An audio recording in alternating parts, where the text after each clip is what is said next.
यौम पैदाइश है और हम बहुत दिनों से ये कोशिश कर रहे हैं और बहुत हद तक उसमें कामयाब भी हुए हैं कि उर्दू के अहम लिखने वालों की जब भी यौम पैदाइश या यौम वफ़ात हो उनको याद किया जाए। वैसे भी सारे साल ही उनको याद करते रहना चाहिए, उनकी तहरीरों के ज़रिए, उनकी तहरीरें पढ़ के। लेकिन ये एक ख़ास दिन होता है, हम चाहते हैं कि किसी अहम शख्सियत से आपकी मुलाकात करवाएं। आज हमारे मेहमान हैं प्रोफेसर शमीम हनफी साहब। शमीम साहब, बहुत बहुत शुक्रिया, हम आप ही को जहमत देते हैं। देखिए, बातें करना मुझे अच्छा लगता है जी। और बहुत सारे ऐसे लोग हैं सर जिनका एक ख़ास ताल्लुक़ भी आपसे रहा है, आपने उनके ऊपर लिखा भी है, उनसे आपकी मुलाकातें भी रही हैं। तो ये सिलसिला हमने इसीलिए शुरू भी किया है कि बहुत से ऐसे लोग जिनसे आपका ख़ास ताल्लुक़ रहा है, मुलाकातें रही हैं, उन्हें इस बहाने याद किया जाए। देवेंद्र सत्यार्थी, जिन्होंने हिंदुस्तान, बांग्लादेश, बर्मा, नेपाल, जाने कहाँ कहाँ का सफ़र किया लोकगीतों को इकट्ठा करने के लिए, उनको किस तरह याद करेंगे सर? देखिए, देवेंद्र सत्यार्थी का मामला यह है कि वो उन लोगों में से हैं जो जीते जी खुद एक कहानी बन जाते हैं। उर्दू में उनका नाम एक अफसाना निगार के तौर पर लिया जाता है और जाहिर है कि उनका ज़माना भी वो रहा है जो उर्दू अफसाने का सबसे सरवतमंद और रोशन ज़माना कहा जा सकता है। मंटो ने उन पर एक कहानी भी लिखी थी और देवेंद्र सत्यार्थी ने फिर उस कहानी का जवाब भी लिखा था। मुझे बस एक ख्याल होता है कि देवेंद्र सत्यार्थी के साथ हम उर्दू वालों ने इंसाफ नहीं किया। इंसाफ तो बहुतों के साथ नहीं किया गया, लेकिन देवेंद्र सत्यार्थी को ख़ास तौर पर जो इज्जत और जो अहमियत मिलनी चाहती थी, वो इज्जत और वो अहमियत नहीं दी जा सकी उन्हें। एक बार मैं और बल्लाद मेहंद्रा गुफ्तगू कर रहे थे तो हम लोगों ने कहा कि भाई वजह क्या है कि बल्लाद मेहंद्री जैसा देवेंद्र सत्यार्थी जैसा आदमी अगर किसी महज़्ज़ब माशरे में पैदा होता तो शहर के चौक में उसका मुजस्समा लगाया जाता। जितना बड़ा काम उसने किया है, सोचिए आपके 1.5 लाख से लेकर के 3 लाख तक, सही तादाद खुद देवेंद्र सत्यार्थी को नहीं मालूम थी, उसने लोकगीत जमा किए। उस जमाने में जमा किए जब रिकॉर्डिंग की इतनी आसानियां नहीं थी, सफ़र की इतनी आसानियां नहीं थी। और देवेंद्र सत्यार्थी तो एक मामूली कहना चाहिए कि वसाइल रखने वाला आदमी था। बहुत दिनों तक तो नौकरी ही नहीं की, जब नौकरी की भी तो आजकल में मुलाजिम हो गए पब्लिकेशन डिवीज़न में। लेकिन एक उसकी शोहरत जो थी वो इस शहर में भी, दिल्ली में भी एक आवारागर्द के तौर पर थी, अदीबों की दुनिया से बाहर होता रहा। पता नहीं कितनों ने ये मंजर देखा है कि एक आदमी खासा कद्दावर, लंबे थे वो, लिबास जिसका बहुत मुख्तलिफ दिखाई देता था, खादी का कुर्ता पैजामा सफ़ेद और उसी के साथ साथ सूती खादी ही का एक कोट, गालबन क्रीम कलर का। कोई दूसरा कोट शायद उनके पास था ही नहीं, मैंने कभी किसी दूसरे कोट में उनको नहीं देखा। बगल में किताब, कागजात का पलंदा, बहुत से रजिस्टर, फाइलें लिए हुए। सुबह वो अपने घर से निकलते थे, शाम को अपने घर या रात गए अपने घर वापस जाते थे। बीवी उनकी जिस तरह उन्होंने गुजारा किया सत्यार्थी के साथ, ये खुद बड़ा कहना चाहिए कि कार्य नेक था और उनको जन्नत में ले जाने के लिए उनकी बेगम को ये काफ़ी था कि सत्यार्थी जैसे इंसान के साथ गुजारा कर लेना जो हमेशा अपनी मर्जी की ज़िंदगी गुजारता है। और आपने सुने हो कि लतीफ़े उसकी, यही बल्लाद मेहंद्रा का भी ख्याल था कि सत्यार्थी चूँकि एक्सेसिबल बहुत था, कोई भी शख्स रास्ता चलता हुआ, कोई भी शख्स, कोई नौजवान, कोई लड़की, कोई लड़का, कोई भी आम आदमी, दुकानदार उसको पकड़ सकता था, उससे बातें कर सकता था। और जाहिर है कि उसको कहानियाँ सुनाने का शौक़ था, और कहानियाँ वही नहीं जो उसने लिखी थी, बल्कि वो कहानियाँ जो उसके हाफ़ज़े में छुपी हुई थी। उसने हमेशा सफ़र किए, सफ़र इस तरह किए बग़ैर पैसे के, पैसे थे ही नहीं उसके पास। और एक मरतबा आपने पढ़ा होगा कि वो घर से उनकी बीवी ने उन्हें दही लाने के लिए एक कटोरा दिया उन्हें, और गालबन 8 आने दिए, 1 रुपया दिया कि दही लेके आ जाओ। फिर वो दही लेने के लिए गए तो बरसों बाद लौटे, यानी गायब हो गए वो। रास्ते में कोई दोस्त उनका मिल गया जो कहीं और जा रहा था, उसने कहा मेरे साथ चलो, कहा चलो, और वहीं ज़ाहिर के चले गए वो। एक अजीब और गरीब शख्सियत थी, ऐसी पुरकशिश शख्सियत मैंने अपनी ज़िंदगी में बहुत लोग देखे हैं, करीब से दूर से, लेकिन सत्यार्थी जैसा अदीब, सत्यार्थी जैसा इंसान मैंने नहीं देखा। लोग उसका मजाक इसलिए उड़ाते थे कि वो एक तो हर एक से सादगी से मिलता था। मुझे याद है मंटो की एक रोज़ हम लोगों ने यहाँ लोधी कॉलोनी में शरद दत्त रहा करते थे, टेलीविज़न वाले शरद दत्त। तो हम लोगों ने वहाँ मंटो का यौम पैदाइश गोया कि सेलिब्रेट करने के लिए ये कहा कि भाई चलो कुछ मंटो के बारे में बातें की जाए। सत्यार्थी ने एक मजमून लिख डाला। वो बहुत जूद नवीस था, अगर उसके दिमाग में कोई बात आ जाए तो मजमून पढ़ा उसने, और मजमून पढ़ने के बाद साहब जो उस पर चारों तरफ से हमले हुए हैं, लोगों ने कहा इसमें गप बहुत है। भाई अब सीधी बात है कि गप मारना भी इंसानी का काम है, और अगर आदमी कोई मंटो के बारे में कोई गप भी उसने वजह कर ली तो ये देखिए गप कैसी है, अच्छी है, बुरी है, दिलचस्प है, गैर दिलचस्प है, उस पर सत्यार्थी के पीछे पड़ गए। लेकिन महमूद हाशमी ने खासतौर पर, वो उनकी तबीयत में वैसे भी शोखी बहुत थी और बड़ी जिंदा दिली, तो वहाँ, और सत्यार्थी बड़ी बेबसी के साथ जब उस पर हमले हो रहे थे तो वो कभी एक का चेहरा देखता था, कभी दूसरे का चेहरा, जवाब नहीं देता था कभी। सत्यार्थी ने कभी शायद किसी को जवाब नहीं, सिवाय मंटो की कहानी का जवाब तो उसने लिखा था, लेकिन ये कि मंटो ने जब उस पर कहानी लिखी तो उसका जवाब तो सत्यार्थी ने लिखा था। लेकिन वैसे उसने कभी, मैंने उसको लड़ाई करते हुए, झगड़ा करते हुए कभी नहीं देखा। मामूल उसका ये था तमर्रुद कि वो सुबह घर से बीवी उसको कुछ पैसे दे देती थी, जब तक वो दिल्ली में रहता था या घर पर रहता था वो निकल पड़ता था। और जाहिर है कि वो पैसे जो उसको बस के किराए के लिए दिए जाते थे, उजाने बस के किराए ही क्या 10 पैसे 20 पैसे ये किराए हुआ करते थे, वो भी बचा के रखता था। वो दिन में जाहिर है कि जहाँ दोस्त मिल गए, अहबाब मिल गए, किसी ने चाय पिला दी, किसी ने खाना खिला दिया, उनके साथ हो लिया। मेरी मुलाकात सत्यार्थी से बहुत देर से हुई। सत्यार्थी के बारे में मैंने पढ़ रखा था और सुन रखा था कि महात्मा गांधी ने एक मौके पर, अजीब व गरीब, उस ज़माने हमारे लीडर भी तो हुआ करते थे कि जिनको दिलचस्पी कैसी कैसी बातें उसको थी। अब तो सियासत से और पैसे कमाने के अलावा और कोई दिलचस्पी नहीं होती सियासतदानों को। तो उस ज़माने में गांधी जी ने, यानी ये वाक़या ज़ाहिर है उस वक्त सत्यार्थी जवान था, उससे ये कहा कि तुम लोकगीत जमा करो उन बोलियों के जो उर्दू से करीब हैं और तुम्हें जाहिर है कि जिनसे दिलचस्पी हो। और इसी तरह हिंदी के एक कवि थे पंडित रामनरेश त्रिपाठी, इत्तफाक की बात थी कि उनसे मेरी मुलाकात थी, इसलिए कि उनका घर मेरे स्कूल के रास्ते में पड़ता था। रहने वाले जौनपुर के थे, लेकिन आके आबाद वो हमारी बस्ती में हो गए थे वहाँ, और हम जाते थे उस रास्ते से कभी कभी अपने स्कूल की तरफ, जब तो उनके बाग से कभी अमरूद तोड़ लिया, कभी बेर तोड़ लिया, कभी ये सब तमाशे हुआ करते थे। वो भी सत्यार्थी की तरह सफ़ेद पोश, लेकिन बहार साफ सुथरे रहने वाले खुशहाल आदमी थे। और उनकी मुलाकात नेहरू जी से, गांधी जी से, इन सब से थी। और जाहिर है कि वो जलसों में भी मुझे दिखाई देते थे, तकरीरें करते थे बहुत अच्छी।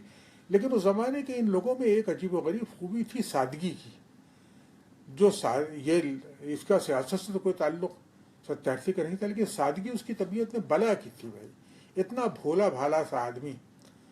मुझे याद है जब उसका मजमुआ एक जब छपा, गाता जाए हिंदुस्तान शायद उसका नाम है, तो उसमें जनाब एक तस्वीर छपी है उसकी, सत्यार्थी की, जिसमें वो टैगोर के साथ बैठा हुआ है। और जाहिर कि टैगोर की दाढ़ी बिल्कुल सफ़ेद, इसलिए टैगोर जाहिर खासे बड़े थे सत्यार्थी से। सत्यार्थी की जवानी की तस्वीर, बाल तो बड़े बड़े हैं और दाढ़ी भी है, लेकिन दाढ़ी काली है। तो पतरस ने उस पर एक फ़िक्रा भी कहा था कि खिजाब से पहले, खिजाब के बाद। बहुत मशहूर हुआ ये लतीफ़े। सत्यार्थी के बारे में लतीफ़े ही लतीफ़े मशहूर हैं तमाम। मसलन उसकी ये बात कि उसको कहानी सुनाने का बहुत शौक़ था, जो पलंदा लिए रहता था उसको देख के बहुत से लोग डर जाते थे। लेकिन उसका जैसा किस्सा रामलाल ने अपने एक मजमून में लिखा है वो बहुत दिलचस्प है। रामलाल लखनऊ में रहा करते थे, रेलवे मुलाजिम थे, चारबाग स्टेशन के करीब ही रेलवे का एक छोटा सा क्वार्टर था, उसमें रहते थे। एक दिन सत्यार्थी उनके यहाँ पहुँच गए और पहुँचते ही उन्होंने हल्ला बोल दिया, अपना एक पलंदा निकाला, कहा कुछ कहानियाँ सुनो मेरी। और वो जनाब शुरू हो गए और रात के 12 बज गए, 1 बज गए, और उस वक्त तक जब कहानियों का सैलाब नहीं थमा तो रामलाल ने जवाइयाँ लेनी शुरू की। कहा गुरुजी अब हमें नींद आ रही। तो गुरुजी ने कहा अरे नींद कैसे आ सकती तुम्हें, अभी तो तुम्हें बहुत देर सुनना, मैं कल तो चला जाऊंगा यहाँ से। और इसके बाद जनाब उन्होंने रामलाल से कहा जरा पानी दे दो एक गिलास हमें। पानी आया, पानी से उन्होंने अपनी आंखों पर यानी कुछ पानी एक का झपाका मारा और उसके बाद ताज़ा दम होके बैठ गए। और उसके बाद कहने लगे भाई अभी और सिलसिला चलेगा। लेकिन ये एक अजीब व गरीब बात थी कि अब ये हुआ कि रामलाल ने कहा कि साहब देखिए अब कहानियाँ मैं सुनाऊंगा, आप नहीं। और उसके बाद उन्होंने उनकी कहानियाँ सुनानी शुरू कर दी। एक बार मेरे उस्ताद थे एहतशाम साहब, उनके घर पहुंच गए सत्यार्थी। एहतशाम साहब ने बताया कि वो घर के अंदर थे और उनका गालिबन मुलाजिम रमज़ान नाम था, वो बाहर था। उसने बिठाला उनको, कहने पूछा तुम क्या करते हो? उसने कहा यहाँ काम करता हूँ। उर्दू आती है? उसने कहा हाँ आती है। तो कहा अच्छा बैठो, जब तक वो तुम्हारे साहब आ जाए उस वक्त तक ये कहानी सुनो। और शुरू हो गए वो। तो ये उनका अच्छा ये भी हो सकता है कि वो जिन बातों का मजाक उड़ाया जाता था वही बातें वो बता के वो करते थे सत्यार्थी।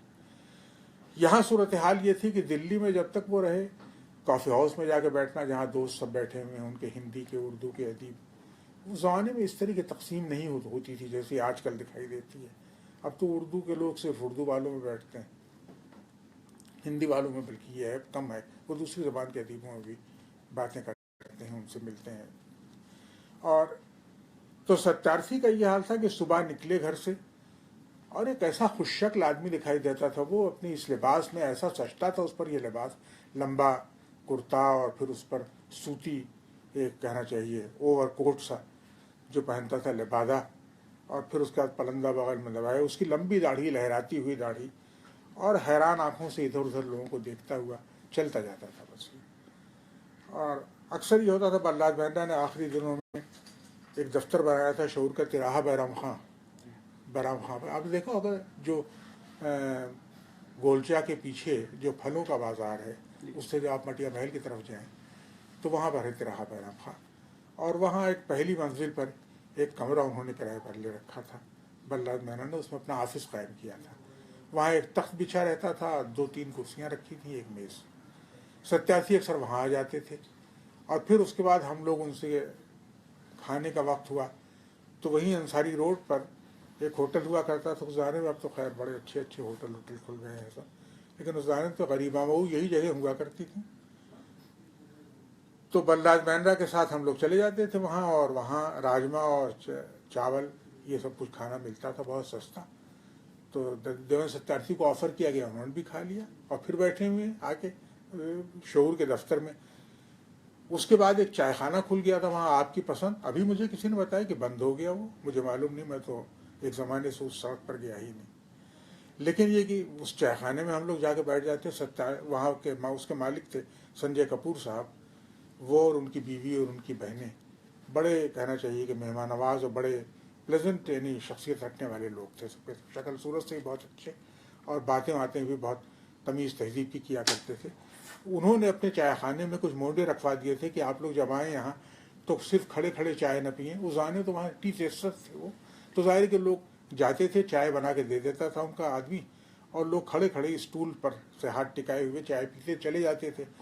वहाँ हम लोगों ने बैठना शुरू कर दिया। बल्लाद बैंड्रा थे, हम थे, ये कहना चाहिए महमूद हाशमी, और उसके बाद ज़ुबैर रिजवी, अनवर अजीम कभी कभी आकर के बैठते थे, देवेंद्र सत्यार्थी। हम लोग कुछ वक्त वहाँ भी गुजारते थे। उसके बाद मामूल ये था कि बल्लाद बैंड्रा कहते थे भाई चले अभी और टहलते हैं, तो हम लोग चांदनी चौक के रास्ते से फतेहपुरी तक चले जाते थे। हमारे साथ साथ सत्यार्थी भी होता, उसकी अपनी कोई मर्जी किसी प्रोग्राम में शामिल नहीं होती थी। ऐसा लगता है उसके लिए सब कुछ काबिल कबूल है, आपने जो कह दिया वो उसने कर लिया, उसको फुर्सत थी, घर पर कोई काम से था नहीं। तो वो जनाब ये कैफियत हुआ करती थी। लेकिन इसी में आपने ये भी सुना होगा कि जो मैंने शुरू में बताया आपसे कि एक बार वो घर से कुछ सामान लेने के लिए निकला और गायब हो गया महीनों के बाद। तो वो होते होते वो जनाब पाकिस्तान पहुँच के पंजाब के किसी गांव में पहुँच गया। अब कैसे पहुँच गया कुछ मालूम नहीं। उसकी बीवी को जब पता किसी ने दिया कि साहब सत्यार्थी की शक्ल का एक आदमी फला गांव में देखा गया है, तो उसने नेहरू जी को एक खत लिखा। नेहरू जी भी गए, उस ज़माने के लीडर भी अजीब गरीब हुआ करते थे, इस तरह के खत न सिर्फ पढ़ते थे, उनके जवाब भी लिखते थे। ऐसे कितने वाक़यात मुझे मालूम। तो नेहरू जी ने गालबन हिंदुस्तानी जो हाई कमिश्नर थे उनसे कहा कि भाई पता करो उस वहाँ जाके। मालूम हुआ कि हाँ सत्यार्थी साहब वहाँ मौजूद हैं, बगैर वीज़ा पासपोर्ट के गए हुए। गिरफ्तार भी नहीं किए गए नेहरू जी की मदाखलत से। कोई उस ज़माने में वहाँ का भी हाल कुछ हमारे यहाँ जैसा था। तो वो जनाब मान ली बात, पता नहीं कौन वजीर था, वजीर आज़म था उस वक्त, लेकिन बहरहाल सत्यार्थी उसके बाद आ गए। अजीब व गरीब आदमी था भाई, और जाहिर है कि वो उसके जैसा आदमी मैं अक्सर सोचता हूँ। मुझे दिल्ली की सड़कें भरी पूरी ज़्यादा हो गई, भीड़ बहुत है, लेकिन वीरान दिखाई देती हैं, इसलिए कि उस तरह पैदल चलने वाला मैंने नहीं देखा। और मालूम हुआ कि साहब सर झुकाए हुए एक आदमी, जो उस वक्त भी सत्यार्थी की उम्र, जब मैंने देखा सत्यार्थी को तो 70-72 के करीब रहे होंगे वो, लेकिन ये कि उसके बाद लंबी उम्र उन्होंने पाई और ये कैफियत थी। अब आप ये सोचिए कि ऐसा आदमी, कहानियाँ तो उसने लिखी, उनको आप जो दर्जा भी दें, यानी मेरा भी ख्याल है कि फर्स्ट रेट कहानियाँ वो नहीं हैं। और ऐसा आदमी जो हमेशा फर्स्ट रेट कहानियाँ लिखे तो हैरानी ही कुछ होती है मुझे। हर तरह किसने लिखी है? मंटो ने भी नहीं लिखी, बेदी साहब ने भी नहीं लिखी उस तरह की कहानियाँ। इन सब में कमज़ोर कहानियाँ मिलती है। हमारे ज़माने में क़ुर्रतुल हैदर, इंतज़ार हुसैन तक आप देखते जाइए तो बहुत सी कहानियाँ उनकी अच्छी कहानियों के सामने नहीं ठहरती। लेकिन ये कि देवेंद्र सत्यार्थी ने काम बहुत गैर मामूली किया। और जाहिर है कि उस ज़माने में जब ये आसानियाँ भी हासिल नहीं, उस तरह की उसको मैसर नहीं थी, और वो ये करता था कि जनाब अपना कैमरा और एक मामूली सा टेप रिकॉर्डर लिए हुए चला जाता था, निकल जाता था किसी भी तरफ, देहातों की तरफ। कितनी ज़बानों के, एक तो हमारे मुल्क में ज़बानें इतनी बोली जाती हैं, चलिए जब हिंदुस्तान से बाहर नहीं होते थे अपने मुल्क ही में टहलते रहते थे। और यहाँ भी सूरत हाल ये थी कि भाई जिस मुल्क में 22 ज़बानों को आईनी हैसियत हासिल हो, हर ज़बान के अपने लोकगीत होते हैं, बल्कि लोकगीतों का सरमाया तो हमारे यहाँ बहुत कहना चाहिए कि बहुत कीमती है, बहुत कीमती। उसमें वो गीत अब वो अपने हाथ से लिखता था। सारी ज़बानें तो उसको नहीं आती थी। सत्यार्थी को 4 ज़बानें आती थी अच्छी, अंग्रेज़ी, पंजाबी, उर्दू और हिंदी। और इन चारों ज़बानों में वो न सिर्फ ये बात कर सकता था, बल्कि इन चारों ज़बानों में वो लिख भी सकता था, और उसकी किताबें भी इन ज़बानों में। लेकिन ये कि वो इसके अलावा ही मेरे ख्याल में घूमने फिरने और लंबे लंबे क़याम जो करता था मुख्तलिफ गाँवों में जाके, इलाक़ों में रह करके, तो उसने ज़बानों में शुदूद पैदा कर ली थी। जनूबी हिंदुस्तान की ज़बानों में भी, शुमाली हिंदुस्तान की ज़बानों में, बंगाली वगैरह में भी। तो ज़ाहिर कि वो ये सब ज़बानें भी थोड़ी बहुत बोल लेता था। लेकिन उसने इनके लोकगीत कैसे जमा किए, और 3 लाख लोग के करीब, 1.5 लाख से लेकर 3 लाख तक, जो एक आम अंदाज़ा है, कयास है, सिर्फ किसी ने शुमार नहीं किया। उसका घर जो उसने बनवा लिया था भले वक्तों में, भरा हुआ था उसके इस तरह के फ़ाइलों से। और ज़ाहिर है कि किसी को तौफीक होती, हमारे यहाँ तो कोई ऐसा आदमी भी नहीं था जो इन चीज़ों को अपने तौर पर अपना सरमाया लगा के महफूज कर देता।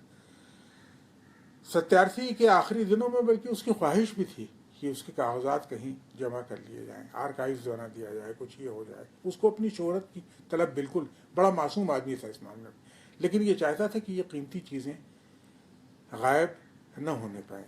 इसके बावजूद ये हुआ। आखिर में एक किताब जो उसने आखिरी ज़माने में, अपनी एक किताब की इशाअत में उसने दिलचस्पी बहुत ली, उसका नाम है नील यक्षनी।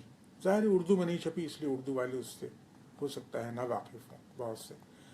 उस किताब में उसने ये किया कि मेरे पास एक दिन उनका फ़ोन आया या पैगाम आया, मुझे याद नहीं आता, तो उसने ये कहा कि भाई ऐसा करो कि तुम मुझ पर एक मजमून लिख दो, और ये मैं नील यक्षनी में शामिल करना चाहता हूँ। उस किताब में वो सारे मजमून जो मेरे ख़िलाफ़ लिखे गए और मेरी तारीफ़ में लिखे गए, वो सब मैं यकजा करना चाहता हूँ, अपने ख़िलाफ़ मज़ामीन भी उसने। तो मैंने वो मजमून लिखा था, ख्वाब, और क्या नाम था उस मजमून का, जागती आँखों का ख्वाब। और इसलिए कि उसकी आँखें आप जब देखिए तो एक अजीब व गरीब गांधी जी के चश्मे जैसा चश्मा, मामूली कहना चाहिए उसका लोहे की कमानी का, और वो लगाए हुए उसमें उसकी आंखें, और वो कुछ ऐसी भोली भाली और इतनी बेबसी के अंदाज में दुनिया की तरफ देखती थी, जैसे वो ये कह रही हूँ कि भाई हम क्या देखने के लिए आए थे और हम क्या देख रहे हैं। तो वो जनाब, वो जाहिर है कि इस तरीके से मजमून मैंने न सिर्फ ये कि लिखा, बल्कि एक जलसे में वो मजमून पढ़ा भी गया। जब पढ़ा गया तो मैंने देखा कि उन पर सत्यार्थी पर गिरियातारी है। अच्छा, मुझे बहुत हैरानी हुई, इसलिए कि मैंने कोई अशकावर तहरीर तो कोई ऐसी लिखी नहीं। मैं खुद बहुत जज्बाती आदमी अंदर से हूँगा, लेकिन जाहिर नहीं होता बहरहाल उससे। मैं उसको अपने जज्बात पर बहरहाल थोड़े पहरे बिठाए रखता हूँ। तो मैंने देखा कि सत्यार्थी ने वो मजमून सुनने के बाद और उसके बाद, खैर उसकी जो गुफ्तगू हुई वो एक अलग एक किस्सा है। तो साहब ये था सत्यार्थी, जिसको ना कभी इसकी फिक्र हुई कि वो कमाई ज़्यादा करे, कभी इसकी फिक्र नहीं कि उस पर कपड़े कितने हैं कितने नहीं हैं, घर के वसाइल क्या हैं क्या नहीं हैं। उसकी बेटियां थीं, उसकी बीवी थी, और जाहिर है कि वो लोग उसकी राहत का या उसकी बुनियादी ज़रूरतों का ख्याल हमेशा रखा करते थे। मोहब्बत भी बहुत करता था अपने बच्चों से। वो एक बेटी का नाम उसकी कविता भी था, जो मेरे ख्याल में शायद वो जल्द चली गई थी, रुखसत हो गई थी। उसको बहुत याद करते थे सत्यार्थी।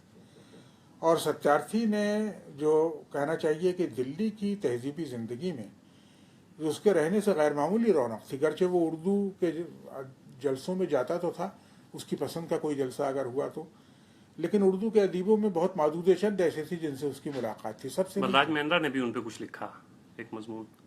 बलराज ने कोई मजमून तो शायद मैंने नहीं पढ़ा सत्यार्थी पर उनका, बल्कि ये जो मजमून मैंने लिखा है ये बलराज मेहंद्रा ही ने एक गोशा मरतब किया था, ये जागती आंखों का ख्वाब, उसमें ये शाया हुआ। मेरी किसी किताब में भी है ये मजमून।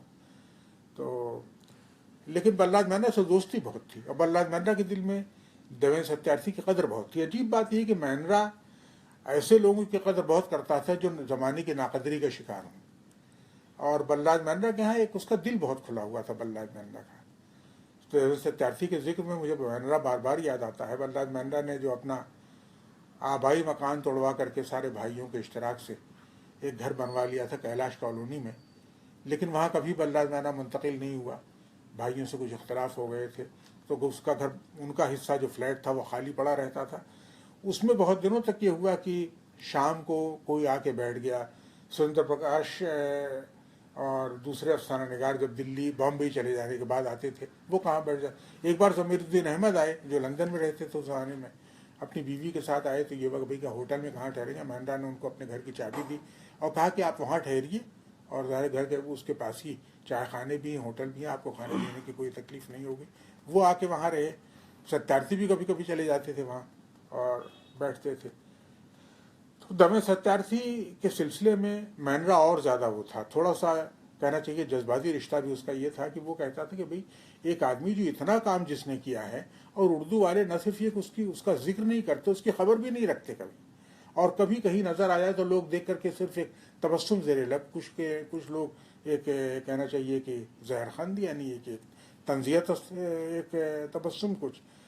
तो मेरा ख्याल ये है कि देवेंद्र सत्यार्थी जैसे लोग हर माशरे में आउटसाइडर होते हैं, एक बाहर के आदमी होते हैं।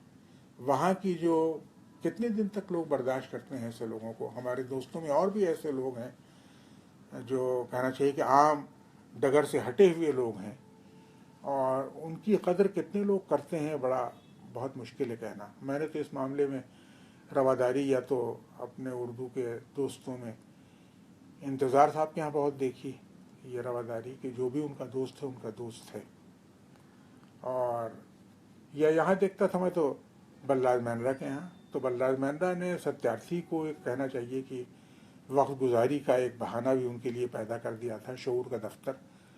वरना जब दफ्तर भी ख़त्म हो गया एक ज़माने में। एक बार तो मैंने उस दफ्तर में ये देखा, किश्वर नाहिद ने अपने बेटे को, जो 9th में पढ़ता था, उसका उनका बेटा फैसल, अब तो ज़ाहिर बहुत बड़ा हो गया होगा, पता नहीं कहाँ है, पाकिस्तान से बाहर कहीं, यहाँ भेज दिया और मेरे पास भेज दिया उसे कि साहब कुछ दिन वो आए, और यहाँ हिंदुस्तान खैर आए, वो ठहरे, हमारे साथ थे वक्त। वो अपना ज़ाहिर है मेरे सारे दोस्त जो थे वो उसकी उम्र से बहुत बड़े, वो 9th में पढ़ते थे उस वक्त हजरत। कभी कभी जाते थे बलराज मेहंद्रा से मिलने के लिए वो, या बलराज मेहंद्रा उनको भेज देते थे किसी के साथ, जाओ कुछ इनको इनकी खातिर तवाज़ो करो या इनको घुमा दो, तो वो जाते थे। और एक बार मैं पहुंचा शोर के दफ्तर में तो देखा मैंने कि वो उनका बेटा सो रहा है और देवेंद्र सत्यार्थी एक कुर्सी उसके बगल में, उसके तख्त के बगल में जो तख्त कुर्सियाँ बिछी हुई थी उनमें से कुर्सी बैठे हुए अपने अपने किसी मुसव्विदे को पढ़ रहे हैं। तो मैंने कहा कि क्या हुआ आज, जिसकी कहाँ से शामत आ गई कि आपके हाथ लग गया? कहने लगे हाँ, मैं उसको कहानियाँ सुना रहा था, सुनते सुनते उसको नींद आ गई। तो अब ये कैफियतें साहब, ऐसे भोले लोग, ऐसे कहना चाहिए कीमती लोग कहाँ मिलते हैं। लेकिन देवेंद्र सत्यार्थी की कदर उस ज़माने में मुसव्विरों ने बहुत की। खुद लोधी कॉलोनी का वो मकान जहाँ शरद दत्त रहते थे, वहाँ ब्रूटा से उनकी बहुत दोस्ती थी, जो बड़े नामवर मुसव्विर थे, और उनकी तस्वीरें वहाँ बहुत सी ज़ख़ीरा की हुई थी, रखी रहती थी। मुसव्विरों मैंने ऐसे लोग उस ज़माने में देखे कि जो जिनको ढोलक बजाने का शौक़ है, लोग गीत गा रहे बैठे हुए, और ऐसा एक ऐसा कहना चाहिए कि ऐसा रंगारंग एक माशरा था। उनमें वो लोग देवेंद्र सत्यार्थी में बड़े मज़े लेते थे। तो देवेंद्र सत्यार्थी से कहते थे भाई कुछ मंटू की बातें, कुछ अश्क की बातें, कुछ फला की बातें, बेदी की बातें, ये वो। तो वो सुनाता था धीरे धीरे। उसकी आवाज़ बड़ी नर्म और कहना चाहिए महीन तो नहीं थी, लेकिन कुछ म्यूजिकल सी आवाज़ थी। प्रकाश पंडित ने जो खाका लिखा है देवेंद्र सत्यार्थी का, उसमें उसकी आवाज़ का जिक्र किया है कि जब वो कभी लेटे रहते थे तो सुबह सुबह सब देवेंद्र सत्यार्थी उठ जाता था, और कभी उसके यहाँ चाहे कहीं भी वो अपना वक्त गुजार सकते थे, रातें भी कहीं गुजार सकते थे। तो कहते थे गुरु उठो सुबह हो गई, तो सुबह हो गई जिस तरीके से देवेंद्र सत्यार्थी कहता था, तो लगता था कि साहब वाकई कोई एक कहना चाहिए बड़ा मुख्तलिफ किस्म का आदमी है, जिसमें और कहना चाहिए कि एक बड़ी उसकी शख्सियत में कशिश बहुत थी। बाकी जो उसने कहानियाँ लिखी हैं, कहानियाँ उसने ज़्यादातर जो लिखी हैं उनका बेस ज़मीन है। तेलंगाना की धरती पर कई कहानियाँ उसकी उस ज़माने में, वहाँ की लाल मिट्टी जो हुआ करती है, खेतों खलिहानों में जिस तरह के लोगों की उससे मुलाकात। प्रेमचंद्र ने भी लिखा है जब खेत जागे का शायद पस मंजर जो है कुछ वही इलाका है। तो देवेंद्र सत्यार्थी के बारे में जब मैं याद करता हूँ तो यही सब याद आता है मुझे। जाहिर है कि कोई भाई बहुत बड़े तजर्बे तो मेरे हिस्से में नहीं आए, मैंने उसके साथ कोई सफ़र नहीं किया, कर भी नहीं सकता था। वो जितनी मुश्किल से गुजरता था। एक बार लोगों ने कहा कि तुम इतने लंबे लंबे सफ़र मुफ्त करके आ जाते हो, कहले इसीलिए तो मैंने ये दाढ़ी रखी। तो उनका क्या फ़ायदा दाढ़ी का? तो दाढ़ी से तो बड़े फ़ायदे हैं। आज के ज़माने में तो लोगों ने देखिए आप हुकूमतों पर असरअंदाज हो जाते हैं लोग, और कहना चाहिए क्या क्या कर लेते हैं। लेकिन ये कि बहरहाल दाढ़ी के फ़ायदे उस ज़माने में एक फ़ायदा वो भी था जो देवेंद्र सत्यार्थी ने उठाया। उसने कहा इससे फ़ायदा ये है हमारा कि एक तो सफ़ेद दाढ़ी देख करके गाँव गाँव में जाता हूँ तो लड़कियाँ मुझे बहुत आसानी से कहना चाहिए कि बेतकल्लुफ़ होने देती हैं, और वो मुझे बाबा बाबा समझती हैं, और फिर मैं उनसे कहता हूँ गीत सुनाओ तो वो गीत वीत गाती हैं। ये सब होता है। दूसरा ये कि भीख मिल जाती है।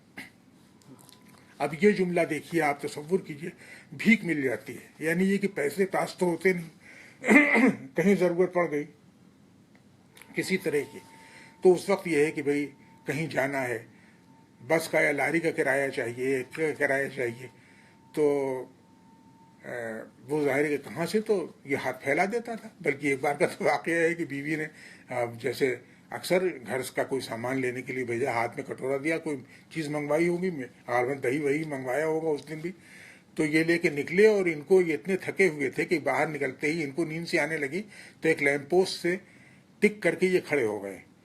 अब लोगों ने उधर से गुजरते हुए लोगों ने देखा कि एक बूढ़ा जिसकी इतनी लंबी दाढ़ी और जाहिर है कि लैंप पोस्ट से टिका हुआ खड़ा है, तो जो उधर से गुजरा उस कटोरे में कुछ डालता जाता था।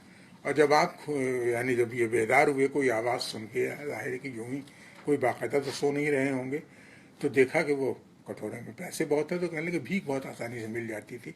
तो एक आदमी जो न सिर्फ अपना मजाक अपने बारे में कभी बहुत संजीदा नहीं होता है, इस तरह की बातें कि कभी उसको अपने रख रखाव का, इसका उसका, दुनिया के जो मामलात होते हैं उसकी कोई परवाह नहीं। तो ये जनाब देवेंद्र सत्यार्थी था, और एक दिन वो खामोशी से ख़त्म हो गया। उस पर डॉक्यूमेंट्री बनाई है दूरदर्शन वालों ने। मुझे एक मलाल हमेशा रहेगा, और मरने से पहले जो सालगिरह थी देवेंद्र सत्यार्थी की, उस दिन मुझे मेरे पास यानी उसकी पैदाइश की तारीख, जन्मदिन उसका, उसके घर से एक फ़ोन आया कि सत्यार्थी जी ने कहा है कि आज शाम को उनका जन्मदिन है, आप आ जाइए, आप भी उस सेलिब्रेशन में शरीक हों और हमारे साथ कुछ खा पी लीजिए, खाना भी खा लीजिए। मेरी तबीयत ठीक नहीं थी और फासला बहुत था, कहीं जाते हुए मैं वैसे ही घबराता हूँ। मैंने माजरत कर ली और मैं नहीं गया। और जाहिर है कि वो दिन फिर दोबारा तो आया नहीं सत्यार्थी की ज़िंदगी में, और मेरी ज़िंदगी में जाहिर कभी नहीं आएगा वो दिन। तो मुझे इसका मलाल बहुत है, अफसोस बहुत है। और जब लोग चले जाते हैं तो मुझे कभी कभी ख्याल आता है कि देखिए, जितना वक्त मुझे इनके साथ गुजारना चाहिए था और मैं गुजार सकता था, मैं कोई बहुत कारामत काम तो मैं भी नहीं करता रहता, बेकार ही अपना वक्त गुजारता हूँ अकेला। तो मुझे जितना वक्त उसके साथ गुजारना चाहिए था, मैंने उतना वक्त नहीं गुजारा। और जाहिर है कि लेकिन वो अपनी जगह हमेशा के लिए खाली छोड़ गया है। अब मुझे यकीन है कि लोकगीतों का रसिया ऐसा कौन पैदा होगा उर्दू वालों में, और कौन इस तरह होगा जो आवारा गर्दी को ज़िंदगी का अपने उसलूब बना ले। मैं कभी कभी इंतज़ार साहब ने लिखे हैं किस्से, नासिर काज़मी वगैरह के, तो पढ़ता हूँ, मुझे लुत्फ़ भी आता है, अच्छे भी लगते हैं वो किस्से, इसलिए कि एक ज़माने में तो ये आम लोगों का वतीरा था। लेकिन देवेंद्र सत्यार्थी ने जिस तरीके से आवारा गर्दी की, ये वतीरा आम नहीं था।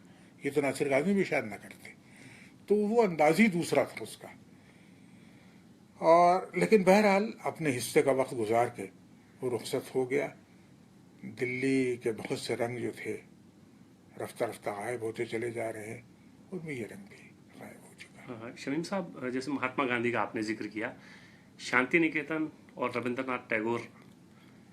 शांति निकेतन का मामला अजीब है साहब मेरे साथ, तो मुझे तो बहुत अच्छा लगता है। ऐनी आपा ने यहाँ लिखा है कि जब जामिया मिल्लिया की बुनियाद डाली गई तो उस वक्त किसी ने इसको भी, जामिया को भी, मुसलमानों का शांति निकेतन कहा था। लेकिन शांति निकेतन तो भाई टैगोर ही बना सकते थे, वो उनकी शख्सियत थी।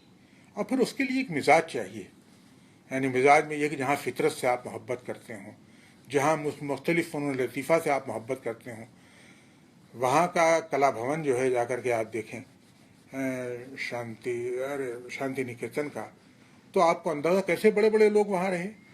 राम किंकर बायस स्कल्प्टर बहुत बड़े, जिनका बनाया हुआ बहुत बड़ा sculptor Santhal family national gallery of modern art के बाहर जो मैदान में दिखाई देता है, वो उन्हीं का बनाया हुआ है। रिजर्व बैंक ऑफ इंडिया के बाहर जो 2 मुजस्समे नस्ब हैं, आपने देखे होंगे कनॉट प्लेस से उस सड़क से गुजरते हुए, वो भी राम किंकर बायस के बनाए हुए हैं।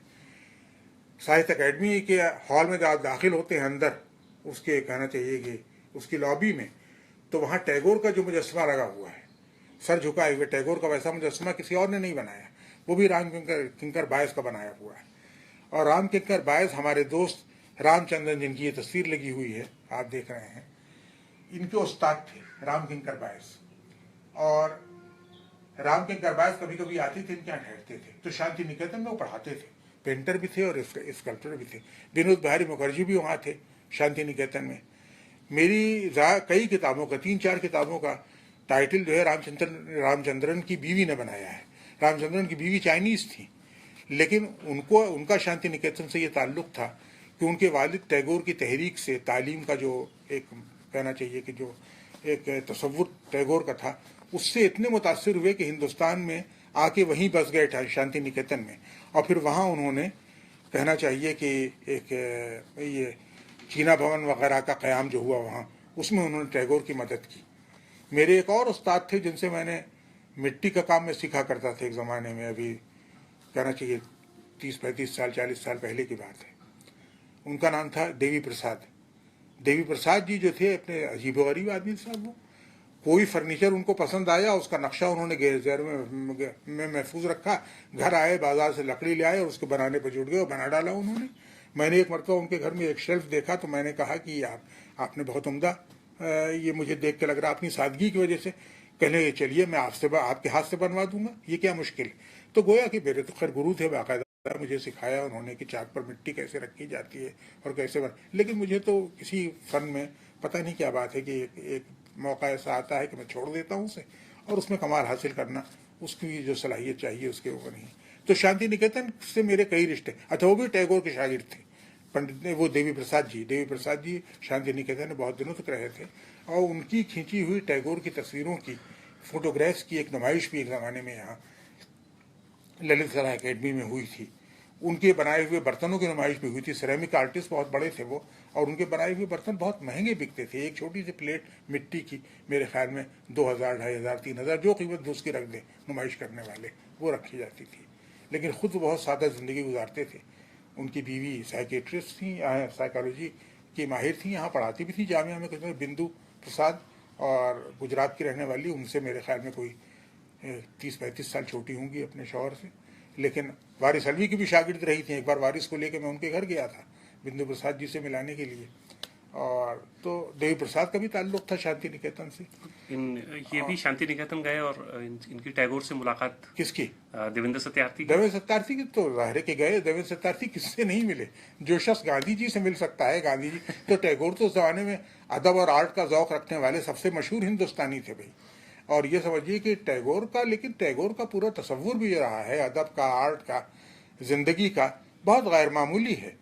मिसाल के तौर पर आप आज ये बात की जाए तो उसके मानी अजीब अजीब निकाल ले जाएंगे, और बहुत से लोग तो शायद सुनने के रवादार भी ना हो। जिस तरह की तंग नजरी हो, जिस तरह की कहना चाहिए कि अदम बर्दाश्त हमारे यहाँ जो या अदम रवादारी हमारे यहाँ फैलती चली जा रही।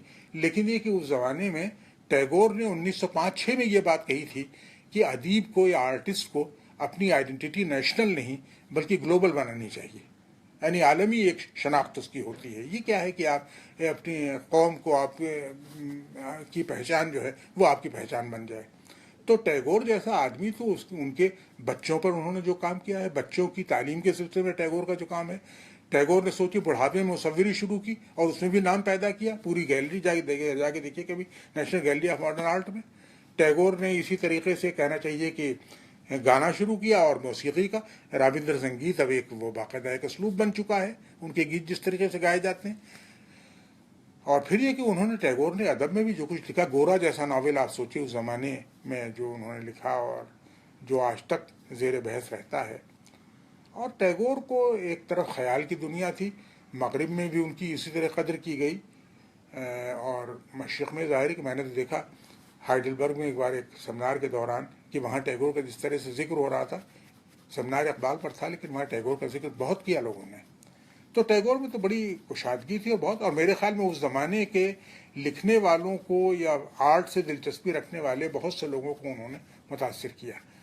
तो ये यानी इसमें पेंटिंग करने वाले ये तमाम लोग, खुद ये रामचंद्रन की बीवी का जो हिंदुस्तानी नाम है वो चमेली है, उनका असल चाइनीज़ नाम तो कुछ और है, लेकिन वो टैगोर के ज़माने पैदा, 1940 है उनका सन पैदाइश। तो जो उन्होंने मेरी कई किताबों के सरबराह आपने देखा होगा बनाए हैं उन्होंने। रेख्ता से किताब अभी छपी थी, तीसरे आखिरी पहर की दस्तक, उसका सरबराह भी जो है वो भी उनकी चमेली का बनाया हुआ है। तो ये शांति निकेतन तो एक अजीब व गरीब पूरी चीज़ थी। तो देवेंद्र सत्यार्थी की ज़िंदगी में भी ये खाना खाली कैसे रह सकता था? वो वहाँ गए, टैगोर से मिले, और ज़ाहिर है कि टैगोर के साथ कुछ वक्त शांति निकेतन में उन्होंने वक्त गुजारा, और वहाँ ऐसे लोगों की पिज़िराई भी होती थी। अब तो खैर वहाँ की फ़ज़ा भी बिल्कुल बदल चुकी है। ये सारे इदारे जो हैं अब ये एक तरह से मंडी का हिस्सा बन चुके हैं, एक तजारत का मरकज़ बनते चले जा रहे हैं, वो बातें नहीं रहीं। लेकिन बहरहाल शांति निकेतन दूसरे तालीमी इदारों से, दूसरी यूनिवर्सिटियों से बहुत मुख्तलिफ है, और उसकी वजह से आप देखें यहाँ हमारे यहाँ तो और कोई इदारा ऐसा नहीं। नालंदा एक फिर से एक यूनिवर्सिटी बन रही थी, वो भी सियासत की नज़र हो गई। अमर्त्य सेन जिसके चांसलर मुकर्रर किए गए थे, वो हटाए गए, उन्होंने खुद छोड़ दिया, उसे छोड़ के लोग खुद भी जा रहे हैं, बहुत से लोगों ने इस तरीके से ये किया। तो ये तो एक अलग मसला है। सर, देवेंद्र सत्यार्थी की ज़िंदगी जो है उससे किस तरह उनकी बीवी, जैसे आपने जिक्र किया, तो एक रात को मैं एक किताब पढ़ रहा था तो उसमें कि एक बार उन्हें पहले से अंदाज़ा हो गया उनकी बीवी को कि देवेंद्र सत्यार्थी जो है अब सफ़र बांध चुके हैं, निकलने वाले हैं कहीं के लिए। तो उन्होंने कहा कि मैं भी तुम्हारे साथ चलूँगी। तो उन्होंने कहा देवेंद्र ने कि तुम्हारे लिए बड़ा मुश्किल होगा। तो बीवी ने कहा कि तुम राजा मैं रानी, तुम भिखारी मैं भिखारन। तो उन्होंने कहा दूसरे वाला ठीक है। तो वो उनके साथ होली, और पहली बेटी की पैदाइश भी उसी सफ़र में हुई। हो सकता है, हो सकता है उनकी बीवी ने, ये वाक़या मुझे भी याद आ रहा है, कुछ धुंधला धुंधला सा, मैंने बहुत पहले कभी पढ़ा था कि ये उन्होंने कहा कि भाई हम जहाँ तुम रहोगे वहाँ हम होंगे, तुम राजा मैं रानी। तो ये गोया कि एक वो था, और जहाँ जाहिर है कि आपका किसी उनका शौहर साथ होगा तो उससे बेहतर कौन सी जगह उनके लिए हो सकती थी। भाई ये एक बड़ी फैसिनेटिंग और बहुत बड़ी जादूभरी कहना चाहिए ज़िंदगी होती है। मुझे तो बंगाल के जो बाउल्स हैं बहुत अच्छे लगते हैं और उनके गीतों को मैं बड़ा शैदाई हूँ। खुद दमयंती सत्यार्थी पर ने बड़ा असर लिया था उनसे। और बाउलों के बारे में आपने एक बात पढ़ी होगी, अब भी जो बाकी मांदा कुछ हैं थोड़े बहुत कभी कभी बाउल गीत आता है, टीवी पर आप देख लीजिए या यूट्यूब पर आपको मिल जाएगा। तो वो बाउल्स के बारे में ये कहा जाता है कि वो कभी अपना घर नहीं बनाते और कभी एक छत के नीचे 2 रातें नहीं बसर करते। ये कैसी गैर मामूली बात है। किसी दरख्त के नीचे अगर आज लेटे हैं तो कल दूसरा दरख्त होगा वो। और जिस तरह गाते हैं, जिस जज्ब के आलम में, और जिस कहना चाहिए कि पैर से थाप दे दे करके रक्स करते हुए नीम रक्स के आलम में गाते भी जाते हैं, तो ये सब तो ज़ाहिर है कि बीरभूम का पूरा इलाका और शांति निकेतन के आसपास का पूरा इलाका, वहाँ तो बाउलों के गीत से फजाएं गूंजते हैं। आपने कहाँ कितना सुना होगा, सचिन देव बर्मन जो थे एक छोटी सी रियासत के राजा थे, लेकिन बिलाखिर उन्होंने ये किया कि वो जनाब अपना ऐशो आराम की ज़िंदगी छोड़ करके वो घर से निकले और जाकर के उन्होंने मौसीकी के लिए अपने आप को वक्फ कर दिया। और कैसे गीत गाए हैं सारे उनके गीतों में, जो फिल्म में गाए हैं, एक लोकगीतों की का एक उनसुर जो है बहुत नुमाया है उनमें। मांझी गीत जैसे हैं, मालूम होता है कि आप बहता हुआ पानी आप खुद देख रहे हैं, एक नाव बहती हुई चली जा रही है, उस पर कोई तान लगा रहा है, और कैसे तो इस तरह के का कल्चर जो होता है वो एक बड़ा हमें बज़ाहिर बहुत आइडियल अब लगता है, लेकिन इसकी अपनी मुश्किलात भी होती हैं, आजमाइशें भी होती हैं, और उन आजमाइशों से हमारा सत्यार्थी भी गुजरा। जी जी, जैसे सत्यार्थी की ज़िंदगी के बारे में अब हम पढ़ते हैं या सुनते हैं, जी जी, बहुत फैसिनेट करती हैं, बहुत अच्छा लगता है कभी कभी, लेकिन वो ज़िंदगी जीना और वो वक्त गुजारना जाहिर है बहुत मुश्किल है किसी के लिए भी। हाँ बहुत मुश्किल है। अब मीरा जी ने अपने एक मजमून में यहाँ लिखा कि साहब मेरा जी चाहता है कभी मेरे साथ यानी एक औरत हो और उसके हम दोनों एक मिल के एक गोया कि एक जोड़ा हो और हमारे गले में एक पेटी लटकी हुई हो। पेटी की उस ज़माने में लोग हारमोनियम को कहा करते थे, और ज़ाहिर है कि हम ऐसे चलते जाएं, जहाँ रुके वहाँ रात बसर कर ली, जहाँ कुछ मिल गया वहाँ कुछ खाना खा लिया। तो एक दरवेशी का ये उनसुर जो है ये देवेंद्र सत्यार्थी के मिजाज का भी हिस्सा था। और जब उसने देखा कि दुनिया कारोबारी, इसीलिए मंटो ने देवेंद्र सत्यार्थी को फ्रॉड कहा था जी। और देवेंद्र सत्यार्थी इस लफ्ज़ को खूब हंसता था। मैंने कहा कि अपने मजमून में, बल्कि मैंने ये बात लिखी भी, और सत्यार्थी को ये बहुत अच्छा लगा ये नुक्ता, अगरचे इस पर भी हंस ही दिया। मैंने कहा कि भाई फ्रॉड आप इतने हकीकी थे कि यकीन करना मुश्किल था, और इसलिए आपको मंटो ने फ्रॉड कहा होगा। पहले तुमने ये एक नए माने पैदा कर दिए। लेकिन कि बहरहाल वो था एक आदमी, और ज़ाहिर है कि ऐसे लोग तो अब कहानियों में ज़िंदा हैं, और ज़ाहिर है कि आगे भी कहानियों ही में रहेंगे। हमारे कारोबारी ज़माने में वैसे लोग कहाँ दिखाई देते हैं। शमीम हनफी साहब, उस कहानी का जो बहुत सारे ऐसे और लोग भी हैं जो कहानियों में ज़िंदा हैं, आपकी याददाश्तों में ज़िंदा हैं, हम कोशिश करेंगे कि वक्तन फ़वक्तन उनके बारे में आपसे बात की जाए। कल सुरेंद्र प्रकाश को याद किया गया, आज देवेंद्र सत्यार्थी को याद किया गया।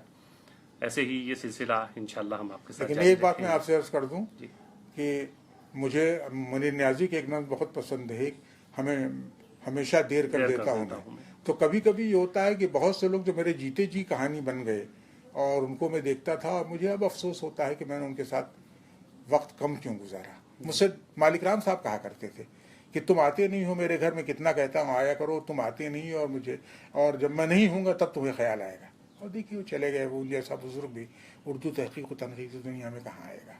तो खैर इस तरह के बहुत से लोग हैं, लेकिन बहरहाल अगर कहानियाँ सुनने से आपको दिलचस्पी है तो ठीक है जी। आपकी ज़बानी बहुत सारे लोगों की कहानियाँ हम भी सुनेंगे, और बहुत सारे हमारे दोस्त जो इस वक्त आपका इंटरव्यू, आपकी बातें सुन रहे हैं, देख रहे हैं और इसके बाद देखेंगे, उनकी भी दिलचस्पी रहती है। और बहुत सारे हमारे दोस्त हमसे कहते हैं कि शमीम साहब का मिलना जुलना, शमीम साहब के ताल्लुकात बहुत सारे अहम अदीबों के साथ रहे भी हैं। तो उस सिलसिले में इसीलिए हमने ये सिलसिला भी एक शुरू किया है तो इंशाल्लाह अगली बार किसी नई शख्सियत के ऊपर आपके साथ फिर गुफ्तगू होगी। बहुत तब तक शुक्रिया के लिए आपका खुदा भाई, हाफिज़। बहुत शुक्रिया। खुदा हाफिज।